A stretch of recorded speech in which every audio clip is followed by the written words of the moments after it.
prego sempre com headset, eu gosto. Para ficar um pouquinho mais à vontade, mais parecido com a atitude, pastor Giovanni, eu aceitei, viu? Amém? Eu saio, às vezes as pessoas me chamam para pregar, eu corro. Aí eu falei assim, não vou fazer mais isso não.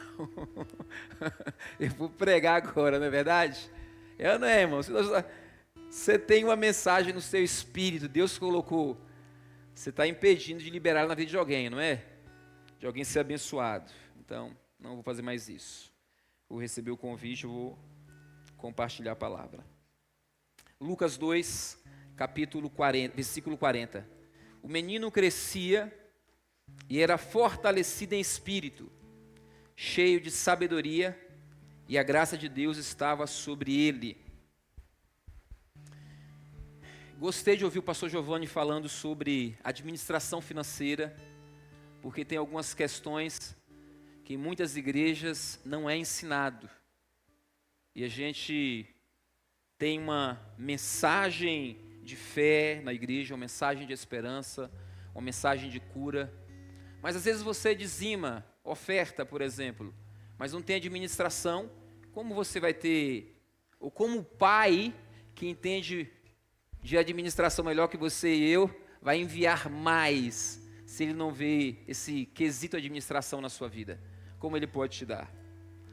Aqui Jesus é uma criança, Jesus é um menino, e ele está dentro de um contexto familiar. Algumas coisas que você vai ouvir aqui, pode não estar explícito no texto, mas está implícito no texto, está ali. Vamos pegar a revelação que Deus tem para a gente, diga amém. Amém? Então, para o menino crescer em espírito, hoje nós temos, você é pai? Nós que somos pais, para os meninos, as crianças, nossos filhos, crescerem em espírito, é necessário que o pai ensine o filho a crescer no espírito. Amém?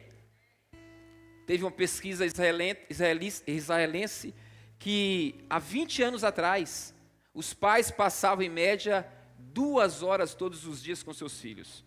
2 horas por dia.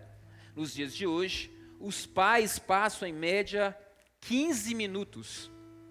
E acho que tem pai que nem isso passa, né? Nem 15 minutos passa com o filho. E uma das coisas que roubou esse tempo do pai ou da mãe com o seu filho foi justamente o celular. Você chega em casa cansado, você que trabalha, a mulher vai talvez cuidar da casa, o pai vai para frente da televisão, você nem se usa mais televisão. Lá em casa eu nem uso televisão, eu uso o celular, eu e minha esposa. E aí você vai para frente do celular, dá um celular para o menino. Estava no aeroporto agora vindo para cá, um bebezinho, não sei se tinha 1 ano não, acho que uns 11 meses para 1 ano, 10 meses para 1 ano, 2. Um jogava, era um carrinho para gêmeos, e o outro ficava assim em cima olhando, e eu de olho naqueles bebês, e aquele negócio pequenininho mexendo, e o outro lá com o olho em cima. Então os pais ficam mais à vontade, mas vai entregando para o filho, ou entregando o filho a quem quiser discipular. E não dá essa devida atenção para o filho, para que ele cresça como o texto está falando, no espírito. O menino crescia e era fortalecido em espírito, cheio de graça, cheio de sabedoria. Deus era com ele. Lembrei também de uma história que eu vi. Uma menina entrou no quarto, o pai estava muito ocupado, o pai, no celular. E aí ela entra no quarto e vai fazer uma oração. Ela ajoelha e fala assim. Aí ele vai procurar a filha, um certo momento. Entra no quarto, está ela ajoelhada, falando assim: Deus, me transforma num celular, para que o meu pai passe tanto tempo comigo, como ele passa com o celular dele. É forte, né? E é triste, porque a gente vê ou ouve isso, mas muitas vezes estamos nesse mesmo contexto que esse pai e essa menina. Então a gente tem que começar a pensar em quem nós estamos transformando os nossos filhos, quem nós queremos que os nossos filhos sejam. Tem um salmo que fala, acho que o senhor falou sobre isso aqui, sobre os nossos filhos serem flechas, não, né? Salmo 127. Salmo 127 diz que os nossos filhos são como flechas. Estão na aljava do guerreiro. E aí, um tempo atrás, na noite estudada, eu fui perceber que aquelas flechas, elas eram artesanais, feitas uma por uma, não tinha maquinário, nesses períodos, né, bíblicos, não tinha maquinário para construir uma flecha. Então, uma por uma era construída para o propósito de ir para as batalhas, para as guerras. Então, se a Bíblia diz que eles são como flechas, a gente precisa gastar tempo construindo essas flechas, sim ou não? Sim ou não? E a gente vai preparar essas flechas para que no tempo da batalha, no tempo da guerra, essa flecha seja lançada. E ela vai surgir, as batalhas vão surgir, as guerras vão surgir. Será se a gente vai estar, ou vai ter uma flecha pronta, bem feita, para atingir o alvo? Meu filho já teve várias crises na escola, de não querer, a gente perceber que ele está fugindo, porque ele viu um problema na escola, então ele decidiu ficar. As mães funcionam mais no campo emocional, é ou não é? Mas o que aconteceu? Meu filho, tenho que ir lá resolver. E o pai pensa um pouquinho mais no campo da lógica. Aí eu sentei com ele e falei assim, qual é o problema? Ah, professora, o que tem? A professora não me abraça. Eu estava na escola, a tia me abraçava, a tia me beijava, mas essa tia não me dá atenção. Eu falei assim para ele, você pensa que a vida é assim? Cada lugar você vai encontrar um tipo de pessoa. E a gente não foge desses ambientes porque a gente não encontra a pessoa que a gente queria. Não encontra o tio ou a tia, o amigo ou a amiga que a gente queria. Nós precisamos lidar com essas frustrações da vida. Com a ausência do abraço. Com o tipo de pessoa que a gente queria que fosse. Então a gente vai treinando para que a gente não crie meninos mimados demais, fragilizados demais, que quebram facilmente. Outro dia chega em casa, está ele do lado de fora do portão. Eu nunca tinha visto o Miguel do lado de fora. Casa toda murada, portão, pá. Tem uma personalidade parecida com a da mãe. Né? Não entendi. Aí estava do lado de fora. Eu chego para ele, abro o portão, estava chegando de carro, abri o portão, falei, entra, ele entrou. Aí, o que aconteceu? Ah, sei lá o que, eu e minha mãe, pá. E aí deixei, entramos, não falei, não, Júlio vai resolver esse problema com ele, depois eu tenho uma conversa com ele.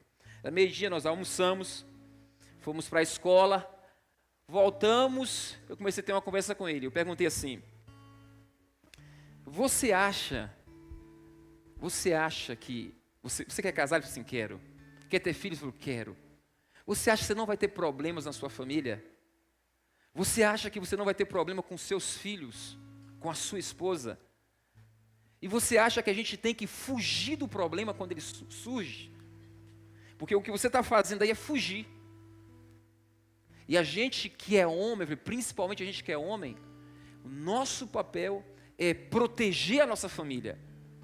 Então a gente não protege a família fugindo. E ele vai ouvindo, atento. Então você vai ter problema no trabalho, você vai ter problema na igreja, você vai ter problema com seus amigos.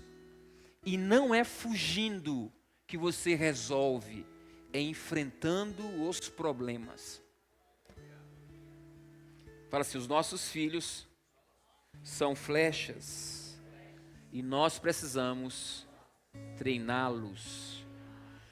Então, para gerar um menino que cresce no espírito, porque Jesus estava crescendo em espírito, em sabedoria, em graça, para gerarmos filhos assim, vai ser necessário gastarmos tempo com eles, tendo conversas difíceis, tendo conversas, talvez, você, pai, vai dizer assim, conversa lá com tua mãe, a gente faz isso, né?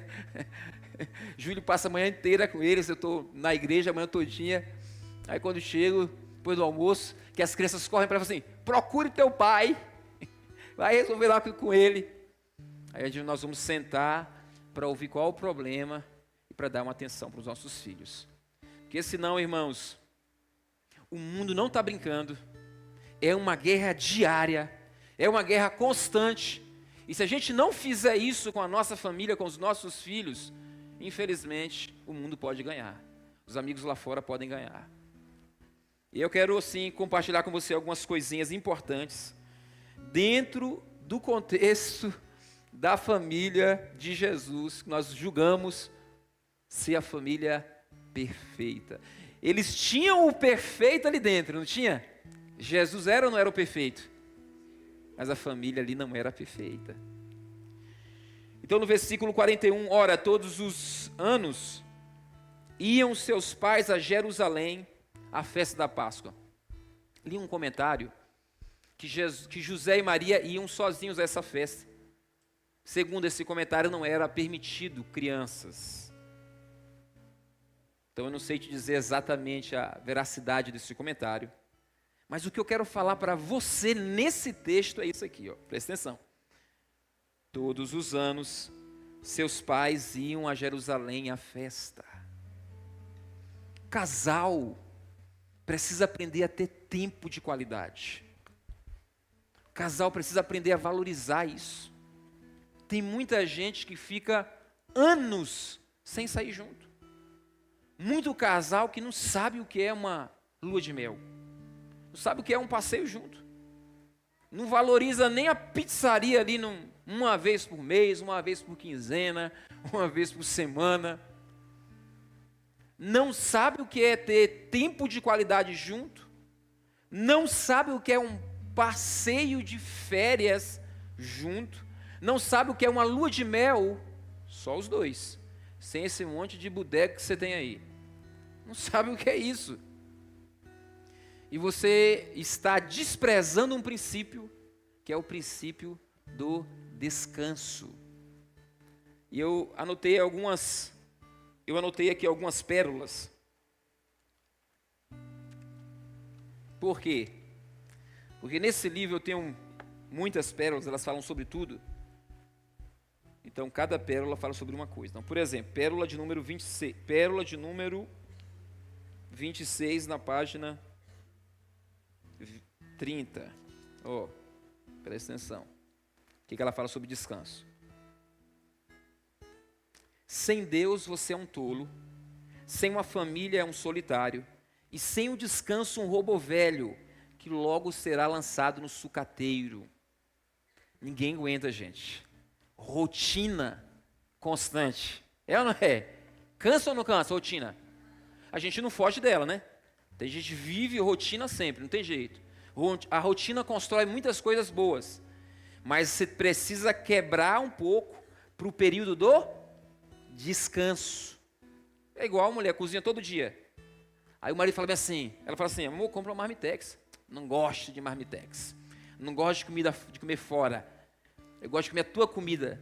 Mas, irmãos, é cansativo cozinhar todos os dias. E eu acredito que ela não deva parar. Ela tem, claro, que servir sua família. Mas você tem que mudar isso. Cansa fazer as mesmas coisas todos os dias. Né? Varrer, passar pano, lavar roupa. Hoje minha mulher está um pouquinho melhor. Já tem uma secadora, né? Lava, seca. Já tem um auxiliar que vai lá umas 3 vezes na semana, já dá um suporte. Quando ela fala assim, quero marmita, eu compro. E aproveita, viu? Pede muitas vezes. Entendeu? Só que, às vezes o cara não quer ceder para um tempo de descanso. Não é só fazer o arroz, o feijão e a carne. Os pratos que ela tem que limpar antes. A cozinha que ela tem que preparar. Os pratos que ela tem que lavar depois, as vasilhas que ela tem que lavar depois, e a visita que você ainda leva naquele dia inesperadamente, sem a bichinha saber. Aí vai preparar o lanche da tarde, café, biscoito, bolo, varrer a sala rapidinho, arrumar a sala, não é? Mas assim, tem que ter descanso. Pérola, deixa eu ver, pérola de 36. O perigo de não descansarmos é que somos roubados do melhor que nos foi reservado, quando não tem descanso. você é roubado do melhor lugar. Pérola 32. Descanso foi um ato divino, deve ser uma responsabilidade humana. Descanso é a morada dos sábios. Quem descansa é? Pérola 33. O descanso da alma se chama confiança. O descanso do corpo, sabedoria. Essas pérolas me foram dadas num tempo de devocional, no período da pandemia. Mas é tudo fruto da minha vivência, de cultos, de mensagens de outros, né, que você... Não é uma coisa nossa, né? É nosso. Mas é fruto de tudo que Deus tem dado para o povo de Deus, amém? Para nós, na presença, no secreto. Pérola 34. Entre no lugar secreto. Fale para Deus em sua mente perplexa e seu coração aflito. Ele é o Deus que dá descanso ao cansado. Então fala assim, eu preciso descansar. E aqui nós temos o versículo 42. E tendo ele já 12 anos, subiram a Jerusalém, segundo o costume da Páscoa, da festa da Páscoa. Presta atenção. Agora eles já levam Jesus, tá? Mesmo que levasse no versículo anterior, eu quero que vocês entendam que é uma bênção quando você e o seu cônjuge saem, amém? Quando vocês decidem tirar um tempo para o descanso do corpo e da alma, é uma grande bênção. E aqui logo depois eles vão sair com quem? Com Jesus, ou seja, a família. E aí entra o princípio aplicado na palavra de dízimos e ofertas pelo seu pastor. A administração do administrador infiel, que nos ensina como devemos conduzir nossas finanças. Porque não adianta você querer fazer, é verdade, pastor, agora todo ano eu vou tirar férias. Aí chega, ele vai em dezembro. Chega em novembro, não tem dinheiro nenhum. Quer que Deus use o pastor para te dar oferta você viajar? O pastor Giovanni, pastora Cláudia, usa o meu irmão, minha irmã. Administração, querida, agora. Quer fazer, tem que sentar e tem que calcular. Deus está falando assim, olha, os filhos das trevas são mais prudentes, mais astutos, mais zelosos do que os filhos da luz. E eu estava falando com o Gessé, que me trouxe. Falei, Gessé, falando sobre vida financeira. Falei, Gessé, agora na vinda. Falei, volta e meia eu falar alguma coisa com meus discípulos. Tem a Angélica aqui, que é empreendedora, empresária, dona de muitos patrimônios no Arraial. O pessoal vai pensar que você é milionária. Gente, não assalta ela não, misericórdia. E ela é uma ótima administradora, ótima. Ela volta e meia compartilha algumas pérolas com a gente. Mas não vou falar nem dela. Eu estava no supermercado, mercado pequeno. Mercado aí de 4 por 10 metros. E aí tem um repositor que eu evangelizo ele sempre, ele vai na igreja, não converteu ainda. Filho das trevas ainda. Não é o filho da luz ainda não. E aí ele estava sempre falando para mim de uma casa que ele estava construindo. E eu perguntei para ele, esses dias, tá doido para mudar, né, para sair do aluguel? Ele falou assim, não, eu já tenho casa. Eu falei assim, tem? Ele é o quê? O que eu falei? Repositor. Aqui é repositor, né, gente?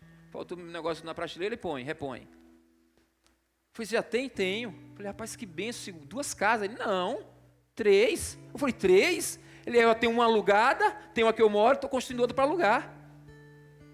Aí eu queria ouvir, né? Eu falei, me fala como é que você faz. Quando eu vejo uma pessoa próxima, eu sempre pergunto, qual é o segredo? E aí ele falou assim para mim, ele me contou. E além do que ele faz, ele falou assim, todo mês eu nunca gasto todo o meu salário. Então, a gente está aprendendo com o repositor, administração. E tem gente que ganha muito mais que um repositor. Não consegue fazer uma viagem, não consegue ter um carro, não consegue ter uma casa. Má administração. Tem que estudar. Amém? Tem que sentar com quem você percebe que tem uma dinâmica. Eu sentei com um pastor, fui em Feira de Santana. Ele construiu uma casa num condomínio assim top, uma casa de milionário. E tem uma casa também no sítio. Aí você está pensando, pastor, tá, vigia, hein, Valo. E eu perguntei, como é que o senhor faz para ter essas coisas? Ele foi me falando, eu faço isso, eu faço isso, eu faço isso, eu faço isso. A administração. Então, a gente precisa ter esse tempo de família. A gente precisa sair aqui uma vez por ano Jesus já estava com 12 anos e José e Maria ainda estavam indo a Jerusalém. Era uma festa bíblica, tudo bem. Mas a gente precisa também desse tempo de descanso para a família. A gente precisa sair. Isso é ótimo. E vou te falar por que isso foi bom para José e Maria. Nos versículos anteriores, quando surgiu uma situação, vou te falar porque foi bom. Então, queridos, a gente precisa dar atenção à administração financeira para desfrutarmos melhor dos momentos de descanso. Diga amém. Então vamos continuar, versículo 44. Pensando, porém, eles, 43, e regressando eles, terminados aqueles dias, ficou o menino Jesus em Jerusalém, e não soube José nem sua mãe. Eles perderam Jesus de vista. Cadê Jesus? Sumiu. Pensando, porém, eles que viria de companhia pelo caminho, então eles pensam assim, deve estar com ela, deve estar com ele, pode ser que a caravana, José via de um lado, Maria veio conversando com as mulheres, né? Imagina aí dezenas e centenas de pessoas que iam para esse lugar, e aí ele fala, Jesus deve estar com ela, ou Jesus deve estar com ele, ou deve estar com o primo, né? Ou com o tio. Eles perdem Jesus de vista. Perderam um menino. Fizeram o quê? E às vezes, você está caminhando bem. Você está bem na sua rotina com Deus, na sua vida com Deus, mas surgem imprevistos. Pais bons, que amam a Deus e servem a Deus fielmente, pode ter uma perda provisória. Pode ver o filho se perdendo por um curto período de tempo. Pode não entender esses momentos, porque você fala assim, eu sou fiel, nós somos fiéis, e essas crises surgem, e esses momentos difíceis surgem. Cadê o menino? 3 dias procurando Jesus, não tinha achado Jesus. Tem situações, que olhem para mim, vocês são pais, que os pais são responsáveis, literalmente, pela perda dos filhos. Olha o caso de Davi, adultera com Batseba, o que resulta em a filha dele, Tamar, ser abusada sexualmente pelo próprio irmão. E eu estava lendo, não sei se foi o livro de Cote, ele disse que quase 100% desses problemas sexuais dos pais vão interferir em problemas sexuais dos filhos. E aí Davi tem um caso extraconjugal com Batseba. A filha dele é abusada pelo próprio irmão. Aí depois tem o irmão que é morto, depois tem outro filho que é morto. Então o pai e a mãe podem ser responsáveis sim pela perda do filho. Mas tem situações que você pode estar indo bem. E você não vê. Você não entende por que aquilo aconteceu. Olha para mim, diga assim, ataques espirituais acontecem. O pastor Léo Paulino falou agora que ele teve um ataque espiritual na filha dele. E ele teve que discernir com a esposa esse ataque. E Deus, esses 2 meses de susto que eles tiveram com a filha, Deus guardou, trouxe de volta, curou a menina. Uma bebezinha que ficou doente. Então a gente tem que ter o quê? Diga assim, discernimento. Continuar caminhando. Continuar amando o Senhor. E o que me encanta em José e Maria, presta atenção, é isso aqui, ó. E como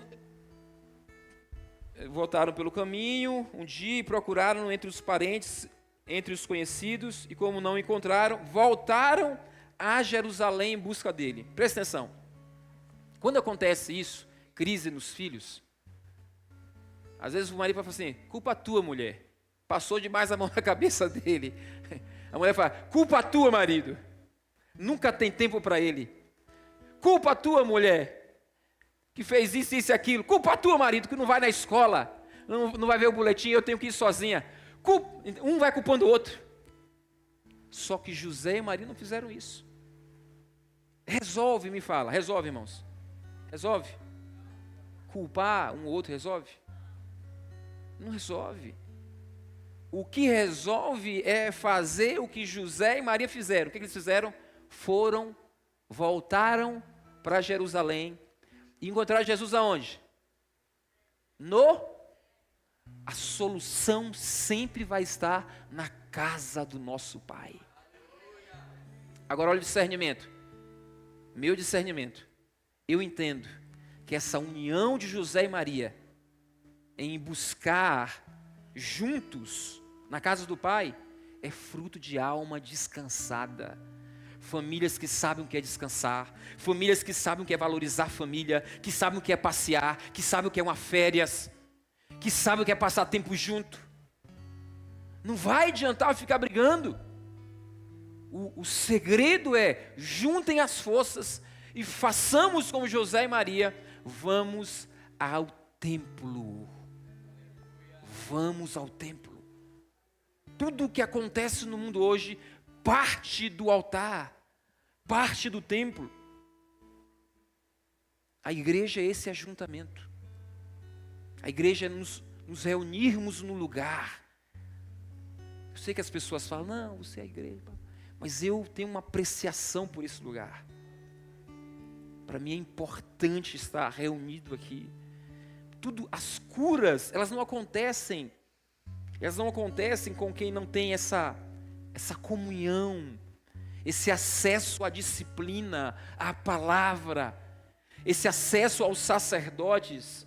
Eu sei que vocês também são sacerdotes. Mas a cura parte desse entendimento, dessa busca juntos, numa igreja local, né? Numa casa local. Aí eles vão juntos, porque eles valorizavam o descanso, valorizavam o ajuntamento da família, valorizavam o passeio, valorizavam o tempo deles, valorizavam o estar com o casal um no outro. Eu gosto de estar com o Júlio. Eu sinto saudade das crianças quando eu saio. Mas volta e meia sai só eu e ela. E depois vai eu, ela e as crianças. E ela fica sentida, vai, abraça. Aqui a gente tem uma menorzinha de 6 anos, que é o dengo dela. Ela fala, não, mas nós temos que ir sozinho. É nós dois mesmo. Essa é nós dois. E aí a gente conversa com eles, explica, eles entendem e ficam na paz. Só falam assim, não esquece o brinquedo.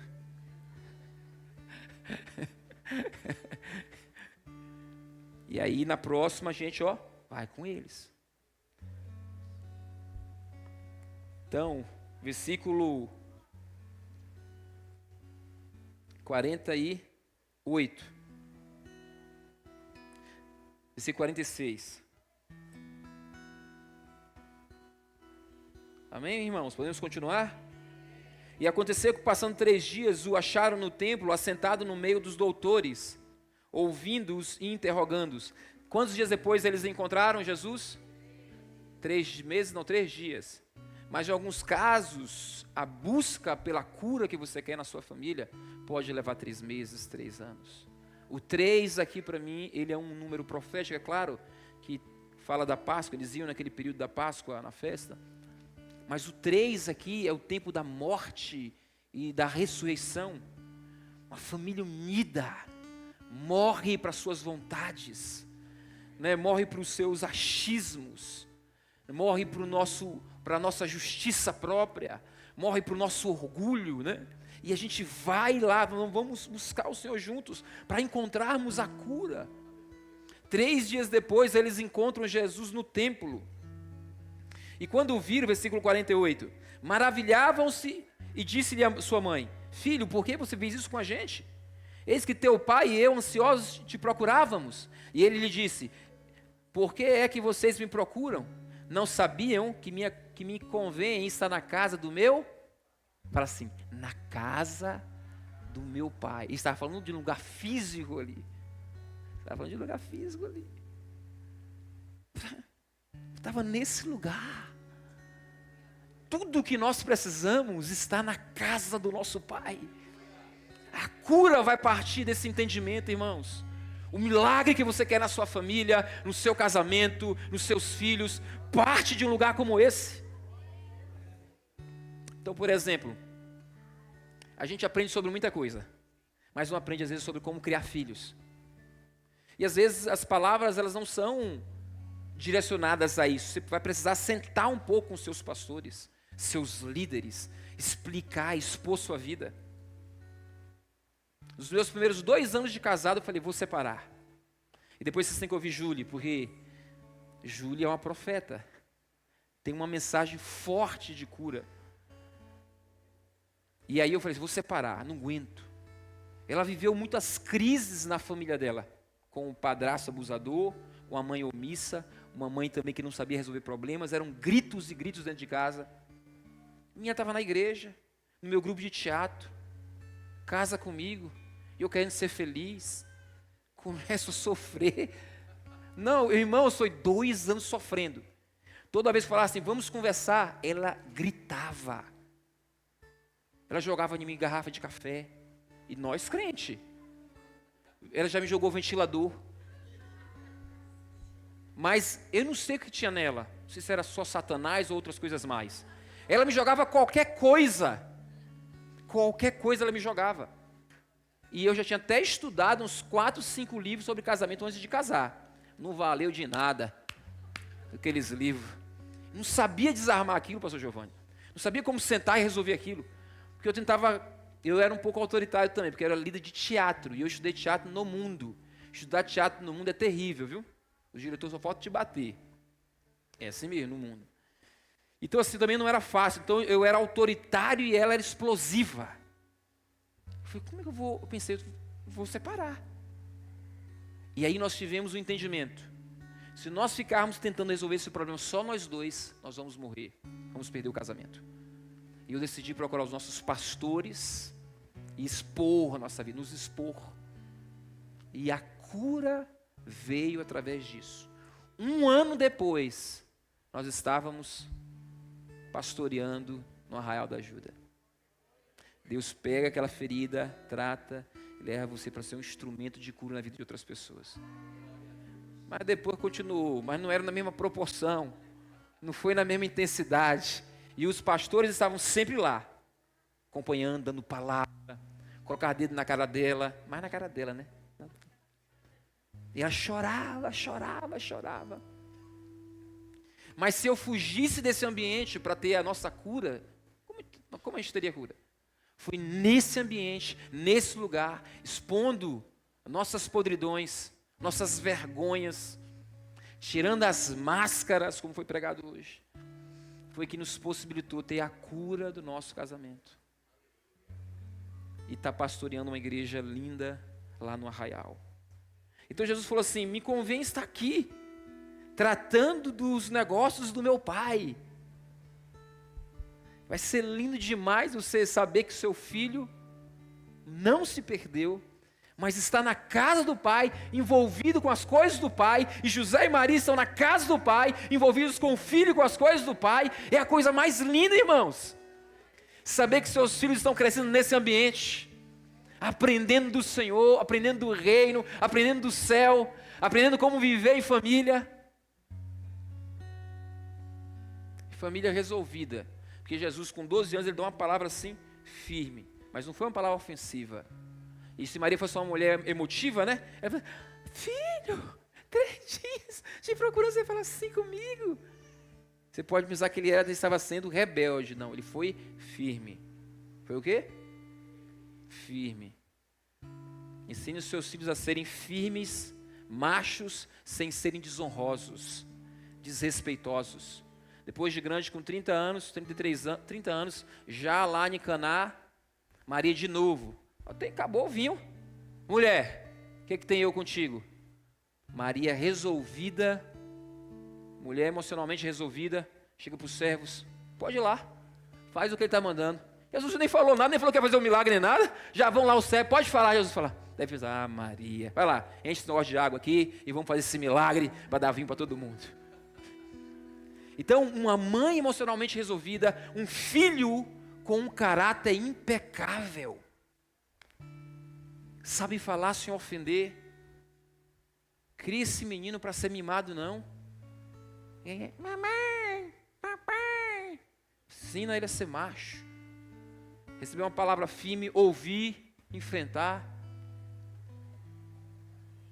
Não fugir dos problemas quando eles surgirem. Pelo contrário, correr para a casa do Pai. Mas olhem para mim, eu ouvi uma coisa interessante. Quem foi que falou lá, Júlia? Que a identidade do menino e da menina é formada através do pai. Quem foi que falou isso lá? Foi a pastora Mônica? Do pastor Paulino? Quem lembra? Foi a primeira e foi ela mesma. Na hora eu estava no banheiro, vendo? Que dá pecar? Fui no banheiro na hora. Eu estou saindo, estou ouvindo ela falando. Identidade feminina da sua filha, ela é afirmada pela figura paterna. A identidade masculina do seu filho, ela é afirmada pela figura paterna. Você, pai, é importantíssimo na vida do seu filho. Fala para você mesmo, homem não é problema, homem é solução. A gente já ouve muito isso, não ouve? Não é problema. Homem é tudo. Fala, homem é tudo. Fala assim, não aceito isso. Eu sou imagem. Isso é para os homens, eu sou imagem e semelhança de Cristo. Fala assim, aí sim eu sou igual ao Pai. Você vai aceitando esses decretos e você, mulher, vai falando isso para o seu marido. Ou alguma outra lá fora fala isso do seu marido, você aceita? Não aceite isso. Então algumas coisas contribuem para esse caráter desvirtuoso do homem, do pai, que gera um caráter desvirtuoso na criança. Vou te dar um exemplo do próprio José. Mateus capítulo 1. Versículo 18. Ora, o nascimento de Jesus Cristo foi assim. Estando Maria, sua mãe, desposada com José, antes de se ajuntarem, achou-se ter concebido do Espírito Santo. Então José, seu marido, sendo justo e não querendo infamar, intentou deixá-la secretamente. Preste atenção. Tudo bem. Mulher parece grávida assim, estão casados, né? Só que esse casamento, ele não tinha ainda tido relação com ela. Como se ele tivesse assinado a documentação, ficasse um período cá, ela um período cá, sem se juntarem. Vocês entendem isso aí, né? Então ele não tinha ainda tido caso sexual com ela. Mas já estava casado. Tanto o texto fala casado, marido. De repente o cara sabe que a mulher está grávida. Como ele é um homem justo, ele vai tentar fazer o quê? Deixar ela secretar? Mas olhem para mim. Errado. É um homem justo, um homem viril, um homem de firmeza. É o erro de muitos homens. Surge um problema, ao invés de enfrentar e resolver, foge. Se cala. Não chora. A alma está altamente angustiada e o abençoado de Jesus Cristo não chora. Porque aprendeu que homem não. Eu lembro quando nós chegamos no Arraial, tinha alugado uma casa. Fui pagar o primeiro aluguel, paguei atrasado. Fui pagar o segundo, paguei atrasado o aluguel. Terceiro eu mandei Júlia. Parei o carro na esquina, estava atrás. Falei assim, Júlia, vai lá e paga esse aluguel. Abençoado Jesus, sabia que estava atrasado. Falei assim, está fugindo da sua responsabilidade. Na hora eu tomei um susto. Falei, meu Deus do céu, como é que o senhor me confronta desse jeito? Peguei o dinheiro e fui lá enfrentar a mulher. Que mulher do aluguel, buscar alinhar esse negócio. Está entendendo como a gente faz? Tenta fugir das nossas responsabilidades. Aí você olha para José e Maria e acha que era tudo perfeitinho, né? Que Deus escolheu. Todo homem debaixo dessa terra é imperfeito. O único perfeito foi Jesus Cristo. Olha, irmãos, número de suicídio entre homens e mulheres aí. Quem mais se mata por aí? É ou não é um homem? É um homem.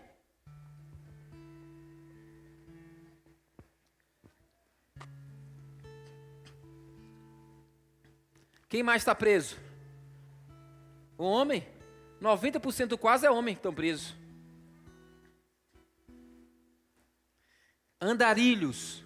Mais de 90% dos andarilhos são o quê? Homens. Então você vai vendo, todas essas questões são porque as emoções dos homens não são tão compartilháveis como das mulheres.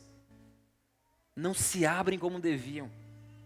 Tentam resolver um problema que eles nunca foram ensinados a resolver. Vieram de uma estrutura familiar onde o pai era meio brucutu, matuto, da roça. Ou mesmo que não fosse, mas tem esse estigma, né, de não abraçar, não conversar, não discipular, não ensinar a criança no campo do espírito. E aí você cresce com aquilo, vai passando aquilo adiante. Não aprendeu a resolver problema. Então quando ele surge, a primeira coisa que o homem quer fazer é o quê? Fugir dele. Ele podia perder um casamento aqui. Ele podia perder uma mulher idônea. Por causa de um momento, de uma situação mal esclarecida. Não aprendemos a conversar, por isso não conversamos. Comunicamos pouco, comunicamos mal. E eu, quando ia conversar com minha esposa, eu conversava impondo minha autoridade. Ela é uma bomba relógio no começo do casamento. Eu querendo conversar com a menina altamente problemática, ferida, machucada nas suas emoções. Impondo. Porque foi da forma que eu aprendi também. Então a gente vai multiplicando isso e a família vai sofrendo. Aí surge um problema como esse, igual o de José, presta atenção. Você pega, posso descer aqui, pastor? Você pega, sai de casa. Um exemplo. José não ia sair? Você sai de casa. Estava vendo uma matéria, um pedófilo americano, perguntando para ele, como é que você faz para abusar de uma criança? Ele falou assim, a primeira coisa que eu observo é a figura paterna. É se o pai está presente naquela família. Então, se eu vejo que o pai está, eu já dou uma recuada. Estão entendendo? Existe um percentual altíssimo. Eu estava lendo uma psicóloga brasileira de um instituto chamado Instituto da Família, que ela disse que meninas que perdem virgindade com 11, 12, 13 anos, que são muitas, perdem porque não tem a figura paterna ali. E aí você imagina o nível de perversão que vai gerando dentro desse núcleo familiar. Porque um José decidiu sair secretamente, ao invés de lutar, resolver o problema, dar a cara ali, sentar para administrar aquilo. É difícil mesmo, não é fácil não. Ainda mais quando a mulher grita, ou quando um homem é autoritário. É difícil. Mas o que Deus fez com José? Enviou o quê para falar com ele? Deus sempre envia um anjo. Vocês têm um anjo? É que parece mesmo um pouco. Então vocês têm um anjo. Vocês têm. Deus sempre enviou e às vezes a pessoa não procura, não quer ouvir o anjo. E você vai desprotegendo sua família, seus filhos. Muitos pais não sabem um monte de trauma que gera no coração do menino quando ele cresce sem a presença do pai ali, né? Ou a presença da mãe. Não sabe. Então a gente tem que aprender a ser homem de verdade. Porque o homem que é homem de verdade chora, porque Jesus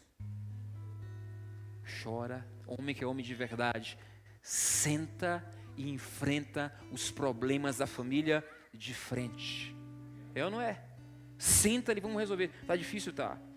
Engole sapo, às vezes sai, né, nervoso, depois acalma. Não conseguiu administrar, vai ter que ouvir o anjo. Amém? Vai ter que ouvir o anjo. E o anjo vai sempre nos visitar.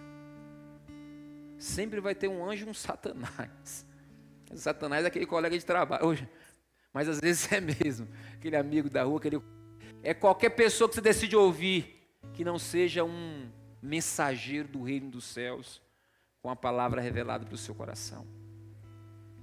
Nós, homens, protegemos as nossas famílias, sim ou não? Guardamos as nossas famílias. Eu imagino os homens de antigamente, com todo respeito a você, os primeiros homens, eu imagino homens fortes. Não imagino um homem seco demais, barrigudo demais. Todo respeito, viu? Sei que tem uma barriguinha aí desenvolvida. Mas por quê? Aqueles homens estavam em constante guerra, é ou não é? Uma tribo querendo invadir outra, um povo querendo invadir outra, uma nação querendo invadir outra nação. Então, a figura do homem, ela representava o quê? Proteção, segurança. Então, você tem que ser esse cabra. Mesmo que o corpo não esteja trazendo essa mensagem, mas a sua presença tem que trazer essa mensagem de segurança e de proteção. Para os seus filhos, para a sua esposa. Então, com todos os problemas, teve um momento mesmo que Faraó falou, vamos matar Jesus, vamos encontrar. José tem que pegar Maria e Jesus e ir para o Egito, ir para uma outra terra para proteger a família. Para guardar a família deles. Então, homens, nós somos chamados por Deus para protegermos as nossas famílias. E quando chegar 11, 12, 13, 14 anos, seu filho não vai para as baladas, ele vai para o templo buscar o Senhor Jesus. Mas porque você caminha em princípios. Cuida da sua esposa, cuida do seu corpo, cuida do descanso da alma, não é verdade? Você sai, você passeia, cria memórias. Às vezes eu sou um cara chato, né, Júlia? Sou muito não, né? Só um pouquinho. Não concorda não, menina. Uma pergunta retórica. Você tem que ficar quieta aí. E aí eu chego em casa, e eu chego em casa, eu gosto de ver a casa arrumada. E eu sei que os meninos bagunçam muito, né? E aí eu chego, ele já fala, vem papai! E aí vai, sofá, e corre pra lá. E aí, Júlio falou assim pra mim um dia, para de ser chato desse jeito. Os meninos vão ficar com essa impressão quando você chegar. Que sempre quando você chegava em casa, você tinha que reclamar da limpeza, disso, daquilo. Então eu estou lutando, eu chego, eu olho assim, né, estou diminuindo. E volta e meia eu lembro disso. Fui num consultório odontológico, tem um monte de brinquedo assim, brinquedo espalhado, brinquedo organizado. Aí a frase é assim, alguma coisa assim, isso aqui não é bagunça, eles estão construindo memórias, coisa assim. Você está construindo memória. E eu fico com isso, eu não posso deixar essa lembrança ruim para os meus filhos. Deixa ali o brinquedo espalhado mesmo, por um pouquinho de tempo, né? Depois eu já tiro. Deixa um pouco espalhado ali. Porque, irmãos, daqui a pouco eles vão crescer. E eles vão ter a família deles. E aí lembrar sempre daquele pai chato, daquela mãe chata. Quais são as memórias que nós estamos construindo nos nossos filhos, na nossa família? Teve um filho que perguntou para o pai assim, o pai falou assim para ele, quero te dar um presente, qual presente você quer? Ele disse assim, eu quero passar um dia inteirinho com você, quero ir para o parque com você, quero ir no cinema, quero brincar com você o dia inteirinho. A gente tem que refletir, a gente como pai, se a gente está construindo esse tipo de memória. E eu me lembro, meus pais são casados há 50 anos, fizeram agora em janeiro, 50 anos de casados. São ótimos pais, Júlio são eles que estão cuidando dos meus filhos agora. Sempre quando eu viajo, são eles quem cuidam. E uma grande memória que eu tenho do meu pai é nas praias de Caraíva. Desculpa aí, praia de Trancoso, Arraial, Caraíva, não fica com inveja não, é normal. Eu moro naquela região. É nas praias de Caraíva, meu pai com um shortinho azul, as canelinhas secas, mas estava nós lá brincando nas ondas, correndo. Essa memória é sempre muito forte na minha vida. Então, que memórias nós estamos construindo para os nossos filhos? Vamos caminhar na palavra, diga amém. Encerrar lendo esse versículo. José, despertando do seu sono, fez como o anjo do Senhor lhe ordenou e recebeu a sua mulher. Recebe sua mulher, recebe o seu filho.